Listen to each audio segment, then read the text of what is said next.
Hello ನಮಸ್ಕಾರ ಎಲ್ರಿಗೂ. ನಾನು ನಿಮ್ಮ ಪ್ರೀತಿಯ ಭವ್ಯ. ಎಲ್ಲರೂ ಹೇಗಿದ್ದೀರಾ? ನಾವು ತುಂಬ ಚೆನ್ನಾಗಿದ್ದೀವಿ, ನೀವು ಕೂಡ ತುಂಬ ಚೆನ್ನಾಗಿರ್ತೀರಾ ಅಂತ ಭಾವಿಸ್ತಾ welcome back to Bhavya Santosh YouTube channel. ಇವತ್ತು ಬಂದು ಬುಧವಾರ. ಇವತ್ತು ಒಂದು ಗ್ಲಾಸ್ ತುಪ್ಪದ ನೀರಿನ ಜೊತೆಗೆ ನನ್ನ ದಿನ ಶುರುವಾಯಿತು ಅಂತಲೇ ಹೇಳ್ಬೋದು. ಅಂದರೆ ಒಂದು ಗ್ಲಾಸ್ ಬಿಸಿ ನೀರಿಗೆ ಒಂದು ಅರ್ಧ ಚಮಚ ಅಥವಾ 1 ಚಮಚದಷ್ಟು ತುಪ್ಪನ ಮಿಕ್ಸ್ ಮಾಡಿಕೊಂಡು ಕುಡಿಯೋದ್ರಿಂದ ಬೆಳಿಗ್ಗೆ ಖಾಲಿ ಹೊಟ್ಟೆಗೆ ಜೀರ್ಣಕ್ರಿಯೆ ಚೆನ್ನಾಗಾಗುತ್ತೆ. ಹಾಗೆ ನಮ್ಮ ದೇಹ ಪೂರ್ತಿ ದಿನ ಆ್ಯಕ್ಟಿವ್ ಆಗಿರೋದಕ್ಕೆ ಸಹಾಯ ಆಗುತ್ತೆ ಅಂತೇಳಿ ಕುಡಿದೆ. ನೆಕ್ಸ್ಟ್ ತಿಂಡಿ ಮಾಡ್ಕೊಳ್ಳೋದಕ್ಕೆ ರೆಡಿ ಮಾಡ್ತಾಯಿದ್ದೀನಿ. ನಮ್ಮ ಮನೇಲಿ ಇವತ್ತು ಅಕ್ಕಿ ಶಾವಿಗೆ ಪ್ಯಾಕೆಟ್ ಇತ್ತು ಒಂದು, ಅದರಲ್ಲೇ ಮಾಡಿಬಿಡೋಣ ಅಂತ ಹೇಳಿ ಮಾಡ್ತಾಯಿದ್ದೀನಿ. ಹಾಗೆ ರೆಸಿಪಿ ಕೂಡ ನಿಮ್ಮ ಜೊತೆ ಶೇರ್ ಮಾಡ್ಕೊತಾ ಇದ್ದೀನಿ. ಈ ರೆಸಿಪಿ ಮಾಡೋದಕ್ಕೆ ನಾನು ಮೊದಲಿಗೆ ಪಾತ್ರೆಯಲ್ಲಿ ನೀರನ್ನ ಹಾಕಿ ಕಾಯೋದಕ್ಕೆ ಇಟ್ಕೊತಾ ಇದ್ದೀನಿ. ಜೊತೆಗೆ ಉಪ್ಪನ್ನು ಕೂಡ ಜೊತೆಯಲ್ಲೇ ಹಾಕಿ ಇಟ್ಟಿದ್ದೀನಿ. ನೀರು ಕಾಯೋದ್ರೊಳಗಡೆ ಅದಕ್ಕೆ ಬೇಕಾಗಿರೋಂಥ ವೆಜಿಟೇಬಲ್ಸ್ನೆಲ್ಲ ಕಟ್ ಮಾಡಿ ಇಟ್ಕೊತಾ ಇದ್ದೀನಿ. ನಾನಿಲ್ಲಿ ಕ್ಯಾರೆಟ್ ಮತ್ತು ಬೀನ್ಸ್ನ ತೊಗೊಂಡಿದ್ದೀನಿ. ನಿಮ್ಮ ಮನೇಲಿ ಯಾವುದಿರುತ್ತೆ ಅದನ್ನು ತೊಗೋಬೋದು. ಇದಕ್ಕೆ ಬಟಾಣಿ ಯೂಸ್ ಮಾಡಿದ್ರು ಕೂಡ ಚೆನ್ನಾಗಿರುತ್ತೆ. ಹಸಿ ಬಟಾಣಿ ಇಲ್ಲ ಒಣಗಿರೋ ಬಟಾಣಿನ ನೆನೆಸಿಟ್ಟು ಹಾಕ್ಕೊಂಡ್ರು ಕೂಡ ಚೆನ್ನಾಗಿರುತ್ತೆ.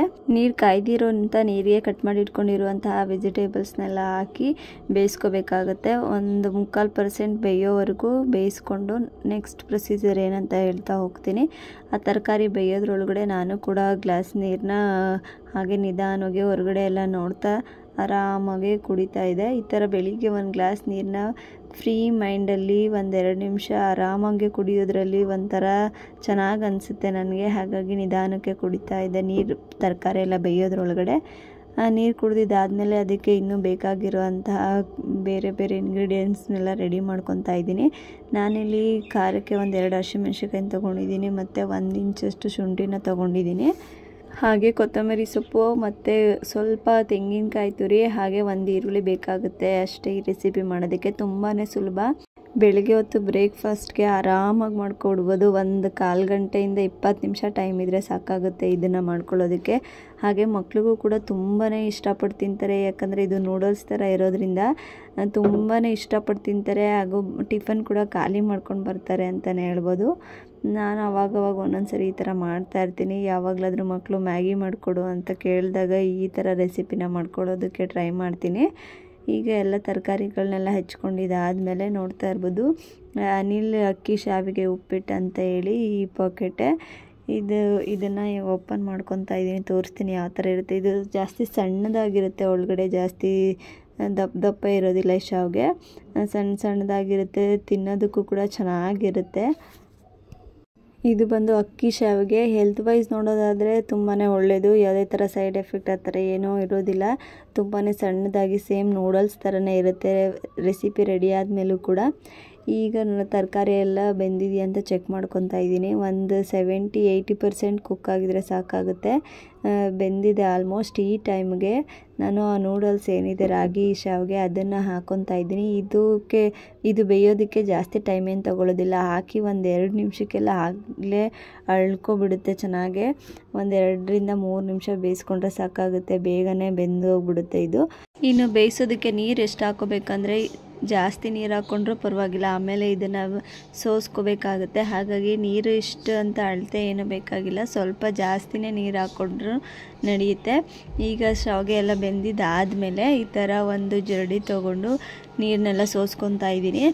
ನೀರೆಲ್ಲ ಸೋಸ್ಕೊಂಡು ಸ್ವಲ್ಪ ತಣ್ಣಗಾದರೆ ಚೆನ್ನಾಗಿರುತ್ತೆ. ಇದು ಉದುರಾಗುತ್ತೆ. ಸ್ವಲ್ಪ ಆರೋದಕ್ಕೆ ಬಿಡ್ತಾ ಇದ್ದೀನಿ. ಸ್ವಲ್ಪ ತಣ್ಣಗಾದರೆ ನೀಟಾಗಿ ಉದುರಾಗಿ ಬರುತ್ತೆ. ಈಗ ಇನ್ನೊಂದು ಕಡೆ ನಾನು ಸ್ಟವ್ ಆನ್ ಮಾಡಿ ಒಂದು ಮಣ್ಣಿನ ಪಾತ್ರೆನ ಬಿಸಿ ಆಗೋದಕ್ಕೆ ಇಟ್ಕೊಂಡಿದ್ದೀನಿ. ಬಿಸಿ ಆದಮೇಲೆ ಅದಕ್ಕೆ ನಾನಿಲ್ಲಿ ತೆಂಗಿನ ಎಣ್ಣೆನ ಯೂಸ್ ಮಾಡ್ತಾಯಿದ್ದೀನಿ. ಸ್ವಲ್ಪ ಎಣ್ಣೆನ ಜಾಸ್ತಿ ಪ್ರಮಾಣದಲ್ಲೇ ಹಾಕ್ಕೋಬೇಕಾಗುತ್ತೆ. ಎಣ್ಣೆ ಹಾಕ್ಕೊಂಡಿದ್ದಾದಮೇಲೆ ಅದಕ್ಕೆ ಸಾಸಿವೆ, ಹೆಸರು ಬೇಳೆ, ಉದ್ದಿನ ಬೇಳೆನ ಹಾಕ್ಕೊಂಡು ಸ್ವಲ್ಪ ಕಲರ್ ಚೇಂಜ್ ಆಗೋವರೆಗೂ ಫ್ರೈ ಮಾಡ್ಕೊತಾ ಇದ್ದೀನಿ. ಅದು ಸ್ವಲ್ಪ ಫ್ರೈ ಆದಮೇಲೆ ಅದಕ್ಕೆ ಆಗಲೇ ಕಟ್ ಮಾಡಿ ರೆಡಿ ಮಾಡಿ ಇಟ್ಕೊಂಡಿದ್ದಂತಹ ಹಸಿರು ಮೆಣಸಿನ್ಕಾಯಿ, ಶುಂಠಿ ಏನಿದೆ ಅದನ್ನು ಕೂಡ ಹಾಕ್ಕೊತಾ ಇದ್ದೀನಿ. ಅದು ಶುಂಠಿದು ಸ್ವಲ್ಪ ಹಸಿ ವಾಸನೆ ಹೋಗೋವರೆಗೂ ಫ್ರೈ ಮಾಡಿಕೊಂಡು ಅದಕ್ಕೆ ಸ್ವಲ್ಪ ಕರಿಬೇವಿನ ಸೊಪ್ಪು ಹಾಗೆ ಕಟ್ ಮಾಡಿ ಇಟ್ಕೊಂಡಿದ್ದಂಥ ಈರುಳ್ಳಿನ ಹಾಕಿ ಫ್ರೈ ಮಾಡ್ಕೊತಾ ಇದ್ದೀನಿ. ಈರುಳ್ಳಿ ಜಾಸ್ತಿ ಫ್ರೈ ಆಗಬೇಕಂತ ಏನಿಲ್ಲ, ಸ್ವಲ್ಪ ಕಲರ್ ಚೇಂಜ್ ಆದರೆ ಸಾಕು. ಈ ಟೈಮಲ್ಲೇ ನಾನು ಸ್ವಲ್ಪ ಇಲ್ಲಿ ಹಿಂಗನ್ನ ಸೇರಿಸ್ಕೊತಾ ಇದ್ದೀನಿ. ಹಿಂಗೆ ಆ್ಯಡ್ ಮಾಡೋದ್ರಿಂದ ಇದಕ್ಕೆ ಸ್ವಲ್ಪ ಟೇಸ್ಟ್ ಬೇರೆ ಥರನೇ ಇರುತ್ತೆ, ಚೆನ್ನಾಗಿರುತ್ತೆ ಹಿಂಗನ್ನ ಹಾಕ್ಕೊಳ್ಳೋದ್ರಿಂದ. ಹಿಂಗನ್ನು ಹಾಕಿದ್ದಾದಮೇಲೆ ಸ್ವಲ್ಪ ಹಾಗೆ ಫ್ರೈ ಮಾಡ್ಕೊಂಡಿದ್ದಾದಮೇಲೆ ನೀರೆಲ್ಲ ಸೋದಿಸಿಟ್ಕೊಂಡಿದ್ದಂಥ ಶಾವಿಗೆ ಏನಿದೆ ಅದನ್ನು ಈಗ ಇದಕ್ಕೆ ಸೇರಿಸ್ಕೊತಾ ಇದ್ದೀನಿ. ಅದು ಶಾವಿಗೆ ಎಲ್ಲ ಹಾಕ್ಕೊಂಡಿದ್ದಾದಮೇಲೆ ಇದಕ್ಕೆ ಮೇಲೆ ಸ್ವಲ್ಪ ತೆಂಗಿನ ತುರಿ ಹಾಗೆ ಕೊತ್ತಂಬರಿ ಸೊಪ್ಪನ್ನ ಹಾಕಿ ನಿಧಾನಕ್ಕೆ ಮಿಕ್ಸ್ ಮಾಡ್ಕೋಬೇಕಾಗುತ್ತೆ. ತುಂಬ ಹಾರ್ಡಾಗೆ ಜೋರಾಗೆ ಬಿಸಿ ಅದನ್ನು ಮಿಕ್ಸ್ ಮಾಡಿಕೊಂಡ್ರೆ ಅದು ಮುದ್ದೆ ಥರ ಆಗಿಬಿಡುತ್ತೆ. ಹಾಗಾಗಿ ತುಂಬ ನಿಧಾನಕ್ಕೆ ತುಂಬ ಸಾಫ್ಟಾಗಿ ಇದನ್ನು ಮಿಕ್ಸ್ ಮಾಡ್ಕೋಬೇಕಾಗುತ್ತೆ. ಈ ಟೈಮಲ್ಲಿ ಉಪ್ಪು ಸಪ್ಪೆಲ್ಲ ಹೇಗಿದೆ ಅಂತ ಚೆಕ್ ಮಾಡಿಕೊಂಡು ಬೇಕನ್ಸಿದ್ರೆ ಉಪ್ಪನ್ನ ಆ್ಯಡ್ ಮಾಡ್ಕೋಬೋದು. ನಾನು ಕೂಡ ಇಲ್ಲಿ ಸ್ವಲ್ಪ ಉಪ್ಪನ್ನ ಹಾಕ್ಕೊಂಡು ಹಾಗೆ ಕೊನೆಯದಾಗಿ ಸ್ಟವೆಲ್ಲ ಆಫ್ ಮಾಡಿದ್ದಾದಮೇಲೆ ಸ್ವಲ್ಪ ನಿಂಬೆಹಣ್ಣನ್ನು ಆ್ಯಡ್ ಮಾಡ್ಕೊಂಡಿದ್ದೀನಿ.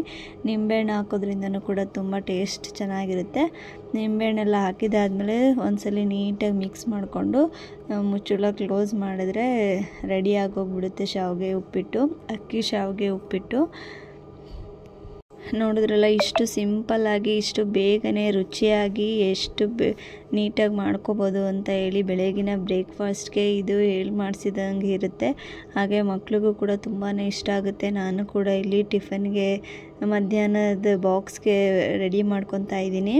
ತಿಂಡಿ ರೆಡಿ ಮಾಡಿದ್ದಾದಮೇಲೆ ಈಗ ಸೈಡಿಗೆ ಮನೇಲಿ ದಾಳಿಂಬೆ ಹಣ್ಣಿತ್ತು, ಹಾಗಾಗಿ ಅದನ್ನೇ ಬಿಡಿಸಿ ಎಲ್ಲ ಹಾಕಿ ಪ್ಯಾಕ್ ಮಾಡಿದ್ದಾಯಿತು. ಈಗ ಸ್ಕೂಲಿಗೆ ಟೈಮ್ ಕೂಡ ಆಗಿತ್ತು. ಹಾಗಾಗಿ ಮಳೆ ಅಂತೂ ಜೋರು ಮಳೆ, 3-4 ಡೇಸಿಂದ ಕಂಟಿನ್ಯೂಸ್ ಆಗಿ ಮಳೆ ಬರ್ತಾನೆ ಇದೆ. ಈ ಬೆಳಿಗ್ಗೆನೂ ಕೂಡ ತುಂಬಾ ಮಳೆ ಬರ್ತಾಯಿತ್ತು.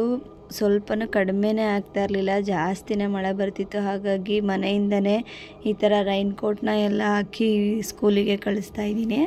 ನಾನಿಲ್ಲಿ ರೈನ್ ಕೋಟ್ನ ಹಾಕುವಾಗ ಅನ್ಕೊತಾ ಇದ್ದೆ, ಇಷ್ಟೊಂದು ಮಳೆ ಬರ್ತಾಯಿದೆ, ಮಕ್ಳುಗಳಿಗೆ ಸ್ಕೂಲ್ ರಜೆ ಕೊಟ್ಟಿದ್ರೆ ಎಷ್ಟು ಚೆನ್ನಾಗಿರ್ತಾಯಿತ್ತು, ಬೆಚ್ಚಗೆ ಆರಾಮಾಗಿ ಮಲ್ಕೊಂಡಿರ್ತಾಯಿದ್ರು ಮಕ್ಕಳು. ಇಷ್ಟು ಮಳೆ ಇದ್ರೂ ಕೂಡ ಸ್ಕೂಲಿಗೆ ಹೋಗ್ಬೇಕಲ್ಲ, 1 ದಿನ 2 ದಿನ ರಜೆ ಕೊಟ್ಟಿದ್ರೆ ಎಷ್ಟು ಚೆನ್ನಾಗಿರ್ತಿತ್ತು ಅಂತ ಅನ್ಕೊತಾ ಇದೆ. ಅಷ್ಟರಲ್ಲಿ ಮುಂದೆ ಹೇಳ್ತೀನಿ ನಿಮ್ಗೆ ಏನಾಯಿತು ಅಂತ ಹೇಳಿ. ನೀಟಾಗಿ ರೈನ್ ಕೋಟ್ನೆಲ್ಲ ಹಾಕಿ ರೆಡಿ ಮಾಡಿ ಕಳಿಸ್ದೆ ಸ್ಕೂಲಿಗೆ. ಟೈಮ್ ಕೂಡ ಆಗಿತ್ತು, 8:15 8:35 ಆಗಿತ್ತು. ಅಷ್ಟೊತ್ತಿಗೆ ಎಲ್ಲ ಕೆಲಸ ಮುಗ್ದಿರುತ್ತೆ ನಮ್ಮ ಮನೇಲಿ. ಅಂದರೆ ತಿಂಡಿ ರೆಡಿ ಮಾಡೋದು, ಸ್ಕೂಲಿಗೆ ಕಳ್ಸೋದಕ್ಕೆಲ್ಲ ರೆಡಿ ಮಾಡೋದು, ನನ್ನ ಕೆಲಸಗಳೆಲ್ಲ ಇನ್ನೂ ಬಾಕಿ ಇರುತ್ತೆ. ಈ ಅಪ್ಪು ಕೆಲಸಗಳೆಲ್ಲ ಮುಗ್ದಿರುತ್ತೆ. ನೋಡ್ತಾ ಇರ್ಬೋದು, ಈಗ ಅವ್ರ ಪಪ್ಪ ಕೂಡ ರೆಡಿಯಾಗಿ ಬಂದು ಕರ್ಕೊಂಡು ಹೋಗ್ತಾ ಇದ್ದಾರೆ ಸ್ಕೂಲಿಗೆ. ಚರಿಗೂ ಕೂಡ ಇದನ್ನೇ ಶಾವಿಗೆನ ಸ್ವಲ್ಪ ಹಾಕ್ಕೊಟ್ಟಿದ್ದೆ ಪ್ಲೇಟಿಗೆ ತಿನ್ನೋದಕ್ಕೆ ಅಂತ ಹೇಳಿ. ಅವಳು ಕೂಡ ತಿಂತಾಯಿದ್ಲು. ಅಣ್ಣ ಹೋಗುವಾಗ ಬಂದು ಅವಳು ಕೂಡ ಹಾಗೆ ಬಾಯಿ ಹೇಳ್ತಾ ಇದ್ದಾಳೆ. ಬಾಯಿ ಹೇಳ್ಬಿಟ್ಟು ಮತ್ತೆ ಹೋಗಿ ಕೂತ್ಕೊಂಡು ತಿಂತಾಯಿದ್ಲು. ಅವಳಿಗೂ ಕೂಡ ತುಂಬಾ ಇಷ್ಟ ಆಯಿತು ಈ ಒಂದು ರೆಸಿಪಿ. ಅಂದರೆ ಮ್ಯಾಗಿ ಥರ ಇರೋದ್ರಿಂದ ಇಷ್ಟಪಟ್ಟು ತಿಂತಾರೆ ಮಕ್ಕಳು ಸ್ವಲ್ಪ, ಹಾಗಾಗಿ ಮಕ್ಕಳಿಗೂ ಕೂಡ ಇಷ್ಟ ಆಗುತ್ತೆ. ಒಂದ್ಸಲಿ ಟ್ರೈ ಮಾಡಿ ನೋಡಿ, ಯಾರಾದರೂ ಟ್ರೈ ಮಾಡಿ ಹೇಗೆ ಬಂತು ಅಂತ ಕಮೆಂಟ್ ಮಾಡಿ ತಿಳಿಸಿ. ಮತ್ತು ಇನ್ನೊಂದು ಏನಾಯ್ತು ಅಂದರೆ, ನಾನು ಬೆಳಿಗ್ಗೆ ಟೈಮು ಅಷ್ಟಾಗಿ ಮೊಬೈಲ್ನ ನೋಡೋದಕ್ಕೆ ಹೋಗಲ್ಲ. ಹೇಳೋದಕ್ಕಿಂತ ಮುಂಚೆನೇ ಒಂದ್ಸರಿ ನೋಡಿರ್ತೀನಿ. ಹಾಗಾಗಿ ಸ್ಕೂಲಿಗೆಲ್ಲ ಕಳಿಸಿ ಫ್ರೀ ಆಗೋವರೆಗೂ ನಾನು ಫೋನ್ನ ನೋಡೋದಕ್ಕೆ ಹೋಗಲ್ಲ. ಏನಾಯಿತು ಅಂದರೆ, ಒಂದು ಅರ್ಧ ಗಂಟೆ ಮುಂಚೆ ಮೆಸೇಜ್ ಮಾಡಿದ್ದಾರೆ ಸ್ಕೂಲಿಂದ, ಇವತ್ತು ಹಾಲಿಡೇ ಅಂತೇಳಿ. ನಾವು ಮೆಸೇಜ್ನ ನೋಡೇ ಇರಲಿಲ್ಲ.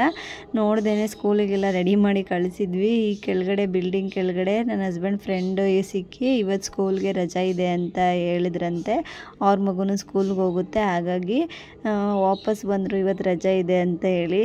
ಹೋಗಲಿ ಬಿಡು, ಅಪ್ಪು ಸ್ಕೂಲ್ ಇದೆ ಅಂತೇಳಿ ಬೇಗ ಎಲ್ಲ ಕೆಲಸ ಮುಗೀತು. ಇಲ್ಲ ರಜಾ ಅಂತ ಹೇಳಿದಿದ್ರೆ ಕೆಲಸಗಳೆಲ್ಲ ಸ್ವಲ್ಪ ಡಿಲೇ ಆಗ್ತಿತ್ತು ಅಂತ ಹೇಳಿ ಸುಮ್ಮನಾದೆ. ಏನು ಮಾಡೋಕ್ಕಾಗಲ್ಲ, ಈ ಥರ ಎಲ್ಲ ಒಂದೊಂದು ಸರಿ ಆಗ್ತಾ ಇರುತ್ತೆ. ಅವರು ಮುಂಚೆನೇ ಇಲ್ಲ ನೈಟೇ ಇಲ್ಲ ಬೆಳಿಗ್ಗೆನೇ ಮೆಸೇಜ್ ಹಾಕಿದರೆ ಗೊತ್ತಾಗ್ತಿತ್ತು. ಒಂದು ಅರ್ಧ ಗಂಟೆ ಮುಂಚೆ ಅಷ್ಟೇ ಅವ್ರು ಈ ಥರ ಮೆಸೇಜ್ ಮಾಡಿದ್ದು. ಮಳೆ ಬರ್ತಾ ಇರೋ ಕಾರಣ 2 ದಿನ ರಜೆ ಇರುತ್ತೆ ಅಂತ ಹೇಳಿ ಮೆಸೇಜ್ ಮಾಡಿದರು. ಅಪ್ಪುಗೂ ಕೂಡ ಫುಲ್ ಖುಷಿ ಆಗ್ಬಿಡ್ತು. ಹಾಗಾಗಿ ನಾನು ಕೂಡ ಮನೆಯಲ್ಲಿ ಎಲ್ಲ ಕೆಲಸಗಳನ್ನ ಮುಗಿಸಿ ಈಗ 1-2 ಅವರು ಅವ್ರಿಗೆ ಮಲ್ಕೊಳ್ಳೋಕ್ಕೂ ನಿದ್ದೆ ಬರ್ತಾ ಇರಲಿಲ್ಲ ಇಷ್ಟು ಬೇಗ. ಹಾಗಾಗಿ ಏನು ಮಾಡೋದಂತೇಳಿ 1-2 ಅವರ್ ಮನೆಯಲ್ಲೇ ಹೇಳ್ಕೊಡ್ತಾ ಇದ್ದೀನಿ. ಹಾಗೆ ನೆಕ್ಸ್ಟ್ ಫ್ರೈಡೇಯಿಂದ ಅವನಿಗೆ ಟೆಸ್ಟ್ ಬೇರೆ ಇತ್ತು, ಫಸ್ಟ್ ರೌಂಡ್ ಟೆಸ್ಟು. ಹಾಗಾಗಿ ಮನೆಯಲ್ಲೇ ಕೂರಿಸ್ಕೊಂಡು 1-2 ಅವರ್ ಹೇಳ್ಕೊಟ್ಟೆ. ಅವನು ಕೂಡ ಚೆನ್ನಾಗಿ ಹೇಳ್ತಿದ್ದಾನೆ, ಎಲ್ಲ ಕೂಡ ಹೇಳ್ದ, ನಾನು ಕೇಳ್ತಿದ್ದೆಲ್ಲನೂ.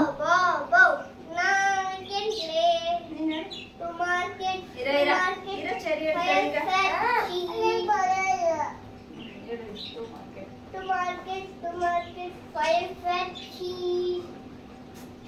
capital at 2 by a fat chick. By a fat 1, 2. Buckle my shoes. 3, 4. Set throw. 5, 6. Pick up the stick. 7, 8. Lay down straight. 9, 10. Good for ant. Very good. Next. 10 little fingers, 10 little toes, 2 little ears, 1 little mouth, Nose. nose, 2 little eyes, shine so bright, 1 little mouth. Good night, mother. To kiss mother. To kiss mother. Good night. Oh, good. हो गया? मेरी mummy कितनी प्यारी लगती है दुनिया से न्यारी मुझे खिला के दूध बनाई दे जलेबी और मिठाई जब होता है पढ़ने जाना डिब्बे में रख देते खाना Very good. Next.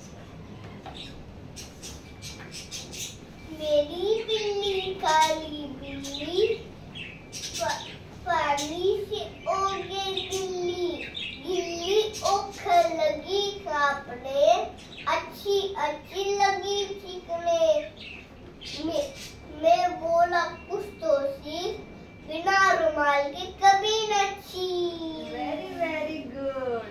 Next.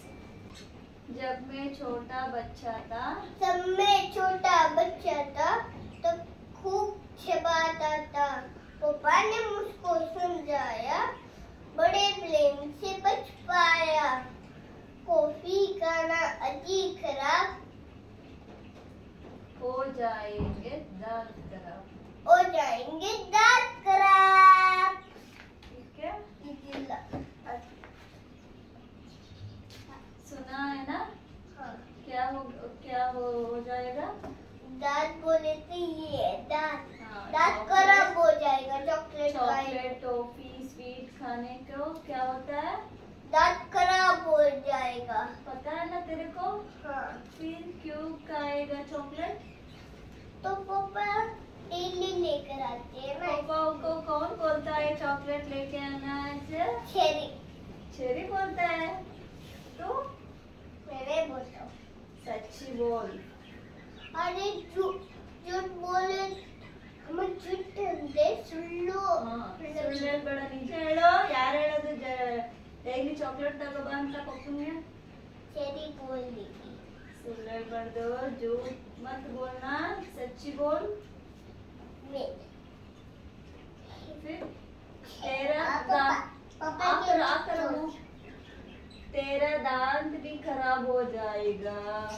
Big big गंदे स्मॉल स्मॉल गंदे टॉल टॉल होते शॉर्ट शॉर्ट होते रन गंदे ಓಡೋದು ಟಿನ್ ಚಿನ್ನಂದ ನಡ್ಕೊಂಡು ಟಿನ್ ಟಿನ್ ಟಿಕ್. ಟಿನ್ ಅಂದ್ರೆ ಹೆಂಗಿರ್ತದೆ? ಚಿನ್ನಂದೆ ಚಿಕ್ಕಕ್ಕೆ ಟಿಕ್ ಅಂದ್ರೆ ಚಿಕ್ಕಂದೆ ದಪ್ಪಕ್ಕೆ ಇನ್ ಅಂದ್ರೆ ಇನ್ನಂದೆ ಇನ್ ಮತ್ತೆ ಔಟ್. What difference? ಇನ್ನಂದೆ ಒಳಗಡೆ ಇರೋದು ಔಟ್ ಅಂದ್ರೆ ಆಚೆ ಕಡೆ ಇರೋದು ಗೊತ್ತು ತಾನೆ? Next full and empty. Full ಅಂದ್ರೆ ಜಾಸ್ತಿ ಇರ್ತದೆ ನೀರು ಸ್ವಲ್ಪ ಎಂಟಿ ಅಂದ್ರೆ ಎಂಟಿ ಅಂದ್ರೆ ಖಾಲಿ ಖಾಲಿ ಇರೋದು. ನಿಮ್ದು ತಲೆ ಫುಲ್ಲ ಎಂಟಿನಾ? ಫುಲ್ಲು ಫುಲ್ ಅದ? ಫುಲ್ ಅಲ್ಲ, ನಿಮ್ ತಲೆ ಎಂಟಿ ತಲೆ ನಿಂದು. ಏನ? ಅಮ್ಮ ಈ ಕಲರ್ ಅಮ್ಮ ಈ colour circle circle square rectangle rectangle